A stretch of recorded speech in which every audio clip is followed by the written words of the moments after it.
Magandang araw po, Ma'am Brain. Hindi ko alam kung kailan eksaktong nagsimulang magbago ang buhay ko.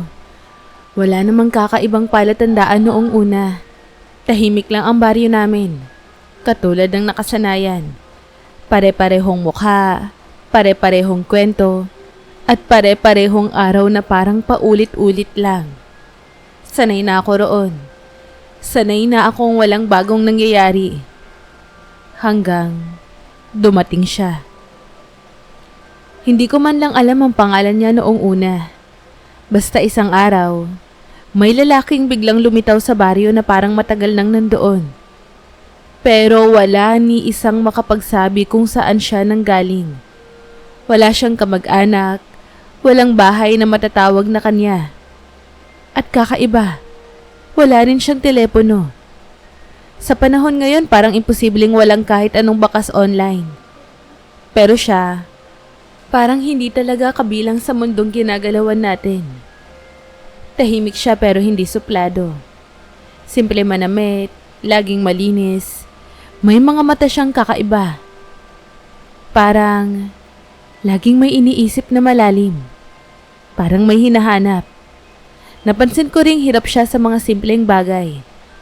Hindi niya alam kung paano gumamit ng ATM. Minsan, tinanong niya ako kung bakit kailangan pang isave ang mga litrato kung pwede namang tandaan sa isip. Napatawa ako noon. Pero sa loob-loob ko, may kakaiba akong naramdaman.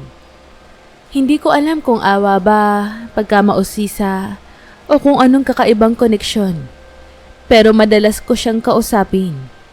Doon ko napansin na kahit parang wala siyang alam sa modernong mundo, para bang alam naman niya ang mga bagay na hindi itinuturo. Tungkol sa kalikasan, sa mga tao, at sa sakit na dala ng pagkawala. May mga pagkakataong pakiramdam ko, mas kilala niya ang mundo kaysa sa akin. At sa bawat araw na lumilipas, mas malinaw sa akin ang isang tanong na pilit kong iniiwasan. Bakit parang may kulang sa kanya bilang tao? At bakit sa tuwing tinitignan niya ako, pakiramdam ko, may isang lihim na unti-unti nang gustong lumabas. Habang tumatagal, mas lalo kong napapansin ang mga bagay na hindi ko kayang ipaliwanag. Hindi na ito basta pagkakaiba ng ugali o kakulangan sa kaalaman sa modernong buhay. May mga sandaling parang hindi siya sakop ng mga limitasyon nating mga tao. Isang beses, nadulas siya sa madulas na bato sa ilog. Kitang-kita ko kung paano siya bumagsak pero ilang segundo lang, nakatayo na siya ulit na parang walang nangyari. Wala man lang gasgas. Tinitigan ko siya noon. Ngumiti lang siya na parang normal lang ang lahat. Hindi rin siya natitinag sa mga bagay na kinatatakutan ng iba. Noong nagkaroon ng ahas malapit sa mga taniman, nagtakbuhan ng mga tao. Pero siya, kalmado lang. Parang kilala niya ang nilalang. Parang nauunawaan niya. May mga gabing bigla siyang nawawala at kapag tinatanong ko kung saan siya nagpunta, palagi niyang sinasabi na kailangan lang daw niyang maglakad at mag-isip. Hindi niya kailanman binanggit kung saan eksakto.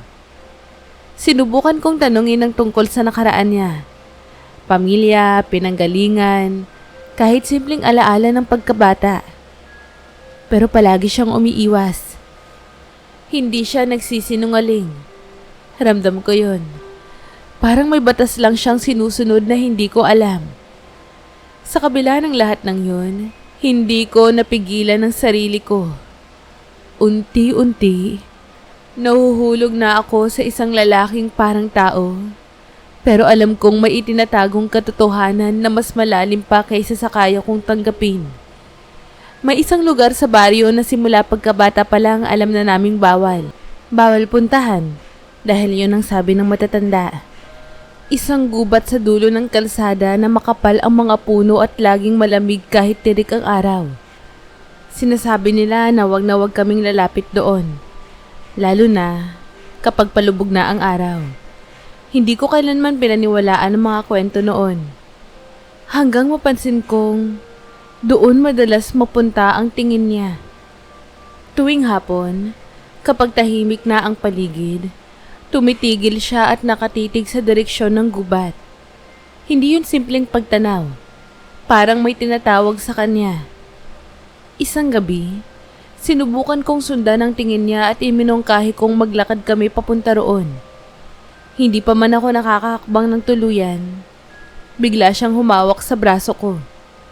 Mahigpit, nanginginig ang kamay niya. Hindi ka pwedeng sumama. Sabi niya, may kakaibang takot sa boses. Doon ko lang siya unang nakitang ganoon. Hindi kalmado, hindi buo ang loob. Nakiusap siya sa akin na wag tatapak doon kahit kailan. May mga bagay daw na mas mabuting manatiling hindi ko alam. Hindi ako nakapagsalita. Hindi dahil natakot ako sa gubat, kundi dahil natakot ako sa posibilidad na ang lalaking nasa harap ko ay may mundong hindi ko kailanman maaabot. Nang gabing yon, mag-isa siyang naglakad palayo. Naiwan akong nakatingin sa dilim. Ramdam ang bigat ng katotohanan na unti-unti nang lumalapit. Hindi ko inaasahan na mangyayari yon sa pinakasimpleng gabi. Walang seremonya, walang babala. Malakas ang ulan. Nagkukubli ako sa maliit na waiting shed malapit sa bahay namin nang bigla siyang lumitaw sa harapan ko. Basa ang damit niya pero hindi siya nanginginig sa lamig. Ang kakaiba, parang mas malinaw ang anyo niya sa ilalim ng ilaw. Parang may liwanag na hindi galing sa poste. Tahimik siyang tumayo sa harapan ko. Hindi siya umupo, hindi din siya ngumiti. Sa unang pagkakataon, ramdam kong mabigat ang hangin sa pagitan namin. Sinabi niyang oras na raw para malaman ko ang totoo. Dahil hindi na niya kayang magpanggap. Habang nagsasalita siya, nagbago ang mga mata niya. Hindi nakakatakot, pero hindi na rin pangkaraniwan. Inamin niya na hindi siya tao. Isa siyang engkanto na nagkatawang tao para maranasan ang buhay ng mga tao. Ang sakit, ang saya, ang pagpili. Hindi siya pinarusahan. Kusa niyang pinili ito. Pero may hangganan ang pananatili niya rito. May panahon na kailangan niyang bumalik kahit ayaw niya. Natahimik lang ako. Luhaan. Hindi dahil sa takot kundi dahil alam ko na ang lalaking minahal ko ay hindi kailanman magiging akin ng buo. Matapos ang pag-amin niya, hindi na kami nagkita agad. Parang pareho namin na kailangan ng oras para lunukin ang katotohanang biglang bumaliktad sa lahat ng alam ko. Ilang araw akong tulala. Pilit inuulit sa isip kung totoo ba ang narinig ko o gawa lang ng pagod at ng ulan. Pero nang bumalik siya, malinaw sa mga mata niya na wala na siyang itinatago. Doon niya ikinuwento kung bakit niya piniling maging tao. Sa mundo raw ng mga engkanto, walang oras, walang pagtanda, walang pagod, walang takot. Pero wala rin daw tunay na damdamin. Lahat ay nakatakda na. Walang pumipili, walang nagkakamali, at walang nasasaktan. Pagod na siyang mabuhay ng ganon. Gusto niyang maramdaman kung ano ang ibig sabihin ng oras, kahit may katapusan. Sinabi niyang sa pagiging tao niya unang naranasan ng takot, gutom, kalungkutan. Pero doon din daw niya natutunan ng pag-ibig. Hindi niya inaasahan na may iisang taong magiging dahilan para gustuhin niyang manatili. At ako yun. Hindi ko alam kung matutuwa ba ako o mas masasaktan.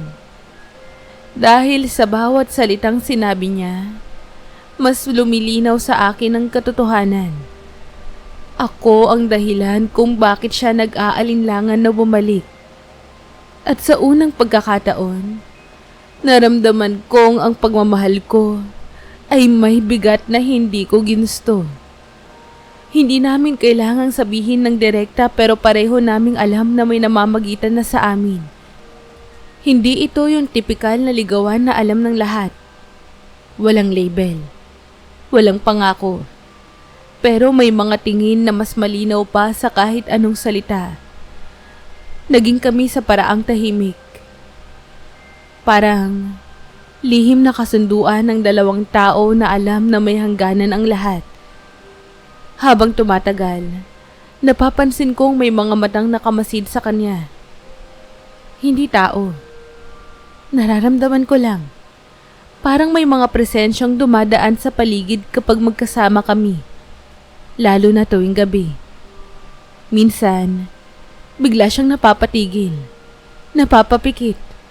Parang may naririnig na hindi ko marinig. Sabi niya, hinahanap na raw siya. Gusto na raw siyang ibalik sa mundo nila. Kasabay noon, napapansin kong humihina siya. Mas madalas siyang napapagod. Mas matagal bago gumaling ang maliliit na sugat. Sinabi niyang habang mas tumatagal siya bilang tao, mas nawawala ang natitirang lakas niya bilang engkanto. Hindi pwedeng sabay. Isang gabi, sinabi niya kung ipagpapatuloy namin ito, maaaring hindi na siya makabalik sa mundo nila o tuluyang mawala. Doon ako napatahimik. Sa unang pagkakataon, napilitan kong itanong sa sarili ko kung handa ba akong mahalin siya kahit kapalit ay ang mismong pagkatao niya. Dumating ang gabing hindi na niya kayang ipagpaliban ang usapan. Hindi na ito tungkol sa amin lang, kundi sa kung sino talaga siya at kung saan siya kabilang. Dinala niya ako sa isang lumang bahay na matagal nang walang nakatira. Sa lugar na bihira ng puntahan ng kahit sino. Doon niya unang binanggit ang posibilidad na hindi ko akalaing iiral. May paraan daw para manatili siya bilang tao.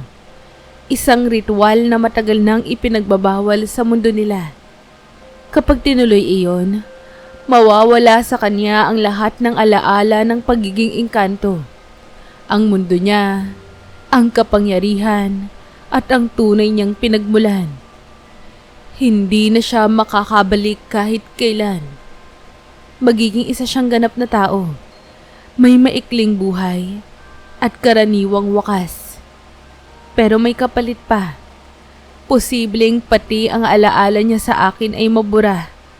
Dahil ako ang huling tali niya sa mundong iniwan niya. Kung babalik naman siya sa mundo ng mga engkanto, mananatili ang lahat ng alaala niya. Pero hindi na siya maaaring magmahal ng isang tao. Mawawala ako sa kanya. Hindi dahil sa limot, kundi dahil bawal na.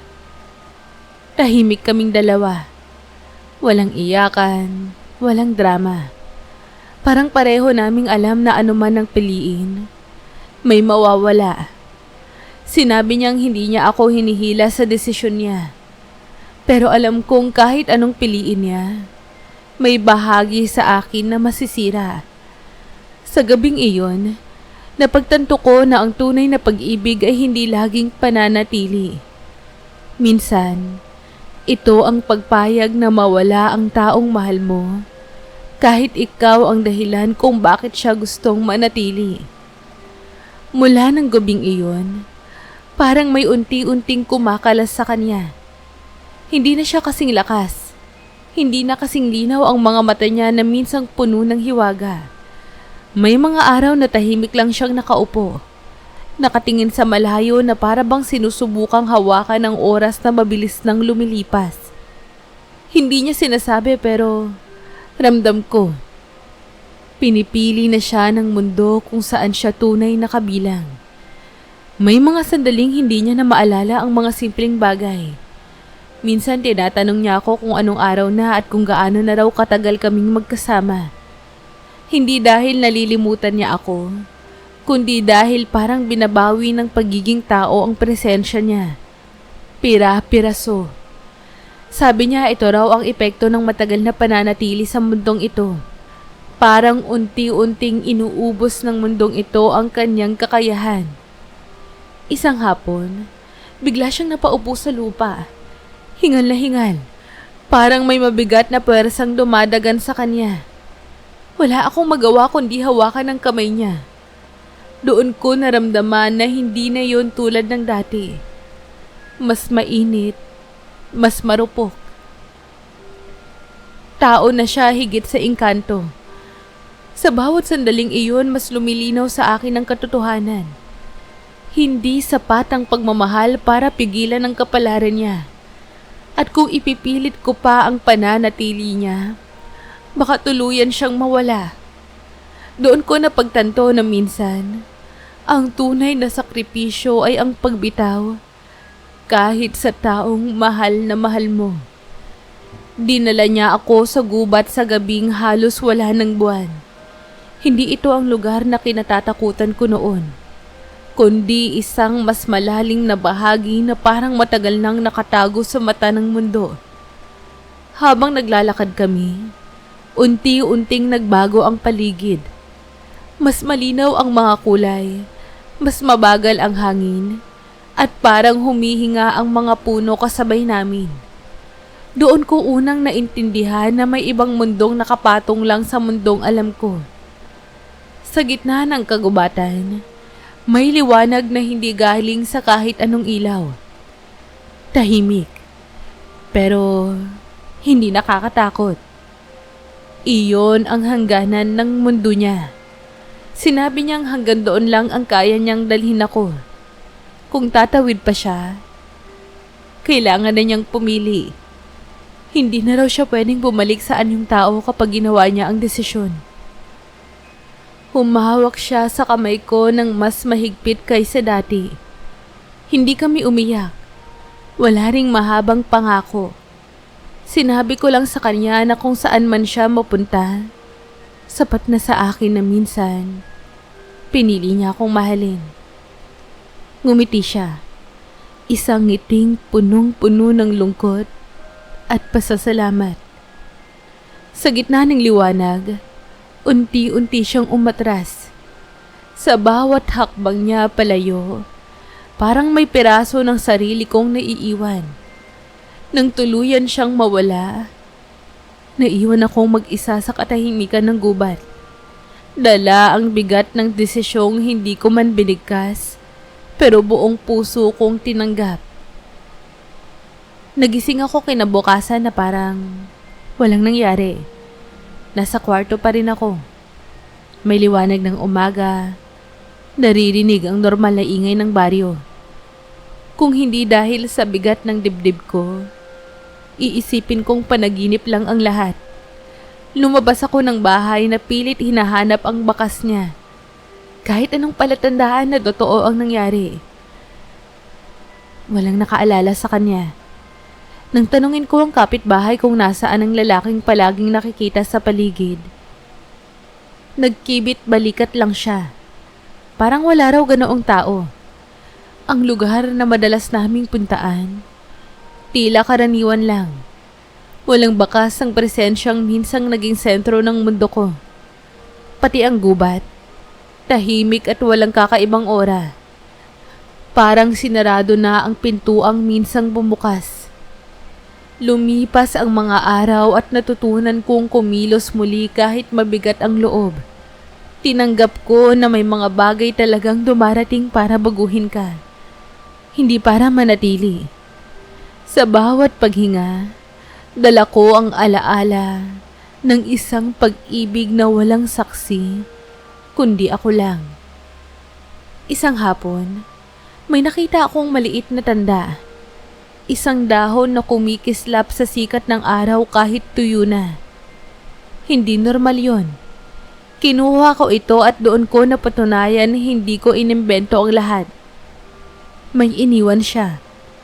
Hindi bilang paalala ng sakit kundi bilang patunay na minsan may engkantong piniling maging tao at may isang babaeng minahal niya ng totoo.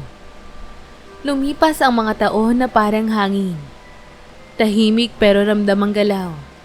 Natutunan kong mabuhay nang hindi na hinahanap ang mga sagot na alam kong hindi na ibibigay. Nagtrabaho ako sa ibang lugar.